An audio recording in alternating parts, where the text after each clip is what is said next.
நம்ம திறமை எப்படி ஐடென்டிஃபை பண்றது? மிருகங்கள வச்சு உதாரணம் பார்ப்போம். அவன் சிங்கம் தான், யாருக்கும் பயப்பட மாட்டான். அவள் குயில் மாதிரி அழகா பாடுவா. அவள் மயில் மாதிரி சூப்பரா ஆடுவா. இப்படி சொல்லி நெறைய கேட்டிருப்போம். இது அந்தந்த விலங்குகளோட குணாதிசயங்கள். இது மாறா அந்த விலங்குகள் செயல்படாது. அப்படித்தான் படைக்கப்பட்டிருக்கு. ஆனா எல்லா மனுஷரும் ஒரே மாதிரி கிடையாது. உருவத்துல, உள்ளத்துல, செயல்ல எல்லாத்துலயும் வித்தியாசம் இருக்கும். ஒவ்வொருத்தருக்கும் ஒரு தனித்திறமை கண்டிப்பா இருக்கும். மிருகங்கள் பிறக்கும்போதே அதோட இயல்பான குணாதிசயங்கள் வர்றதில்லை. ஒரு வயசு தாண்டும் போது பெரும்பாலும் இயற்கையாகவே அந்த குணாதிசயங்கள் அவங்களுக்கு வந்து சேர்ந்துடும். மனுஷங்களுக்கு அப்படி கிடையாது. அவங்க அவங்களோட தனித்திறமையை என்னன்னு கண்டுபிடிக்கணும். அப்படி கண்டுபிடிச்சவங்க தான் வாழ்க்கையில பெரிய லெவலை தொட்டிருக்காங்க. பெற்றவங்க நிறைய பணம் சம்பாதிக்க என்ன பண்ணணுன்றத சொல்லி கொடுப்பாங்க. அதுக்கான கண்ணோட்டத்திலேயே குழந்தைங்கள வளர்ப்பாங்க. அதனால் குழந்தைங்க அவங்களோட தனித்திறமை என்னன்னு தெரியாமலேயே வளர்க்கப்படுறாங்க. இதனால் நம்மளில் பல பேர் பிடிக்காத வேலையை செஞ்சுட்டு இருப்போம். அதில் ஒரு சில குழந்தைங்க மட்டும் தன்னோட திறமையை புரிஞ்சுக்கிட்டு அதை நோக்கி பயணம் செய்வாங்க. சில பேர் எப்படி கண்டுபிடிக்கிறதுன்னு தெரியாமல் தவிக்கிறாங்க. இன்னும் சில பேர் திறமைங்கிறது எல்லாருக்கும் கிடையாது, ஒரு சிலருக்கு தான் இருக்கும். அது இறைவன் கொடுக்குற வரம்னு சொல்லுவாங்க. பார்ன் டேலண்ட்ஸ்னு சொல்லுவாங்க. பிறக்கும்போதே அந்த திறமையோடு பிறந்தவங்க. உண்மையை சொன்னால் பார்ன் டேலண்ட்னு ஒன்று கிடையாது, ஏன் திறமைன்னு கூட ஒன்று கிடையாது. அப்போ என்ன தான் டேலண்ட்னு கேட்டிங்கன்னா நம்மளோட இன்ட்ரெஸ்ட் தான் திறமை. நமக்கு ஒரு விஷயத்தில் இருக்கிற ஆர்வம், அதை நோக்கி உள்ள பயணம், அதில் நம்மளோட ஈடுபாடு, அதை எந்த அளவுக்கு முழுசாக கற்றுக்குறோம், செயல்படுத்துகிறோம், அதில் உள்ள இன்ட்ரெஸ்ட் தான் திறமையாக மாற்றப்படுது.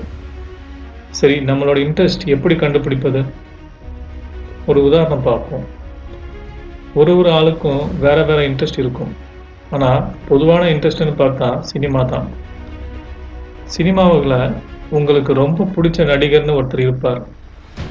அவர்கிட்ட இருக்கிற எந்த விஷயம் உங்களை ரொம்ப கவர்ந்து இருக்குன்னு யோசிங்க. அவரோட acting, style, dialogue delivery, fight, dance, comedy, look, dressing, இல்லை வேறு ஏதாவது.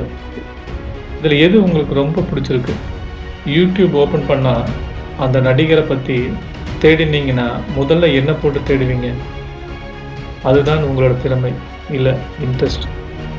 உதாரணத்துக்கு டான்ஸ்னு வச்சுப்போம். அவரோட டான்ஸ் பார்த்து நீங்கள் அவரோட ரசிகர் ஆகலை. டான்ஸில் உங்களுக்கு இருக்கிற இன்ட்ரெஸ்ட் இல்லை டேலண்ட் தான் அவரோட ரசிகராக இருக்குது. நமக்கு ஒரு ஆளை பிடிக்குதுன்னா அவர்கிட்ட இருக்கிற ஏதோ விஷயம் பிடிச்சதுனால இல்லை, உங்ககிட்ட இருக்கிற விஷயம் அவர்கிட்டையும் இருக்கிறதுனால தான்.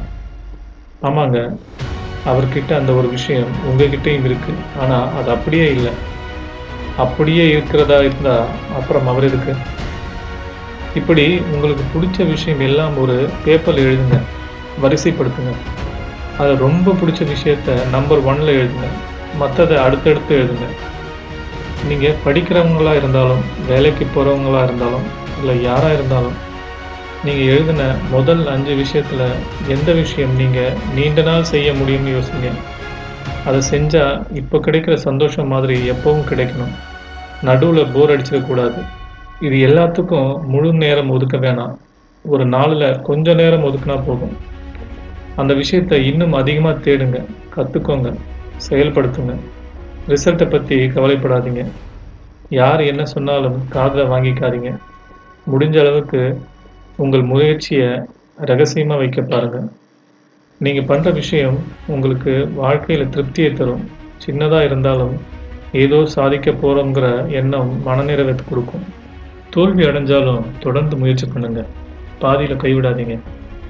ஆனால் ஏதாவது கட்டத்தில் விருப்பம் இல்லாமல் போச்சுன்னா அது உங்களுக்கான விஷயம் இல்லைன்னு புரிஞ்சுக்கோங்க.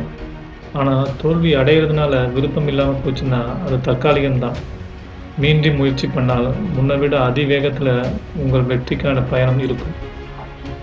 எவரெஸ்டை தொடுவது மட்டும் வெற்றி இல்லைங்க, அதை நோக்கி எடுத்து வைக்கிற ஒரு படியும் ஒரு அடியும் வெற்றி தான். தினமும் ஒரு நல்ல வார்த்தை வாழ்க்கை அழகாகும். நான் சொல்வது வண்டர்ஃபுல். உங்களின் வெற்றி பயணத்தில் என்னையும் சேருங்கள். மோட்டிவேஷன் டு சக்சஸ் சேனலை சப்ஸ்கிரைப் செய்யுங்கள். நன்றி.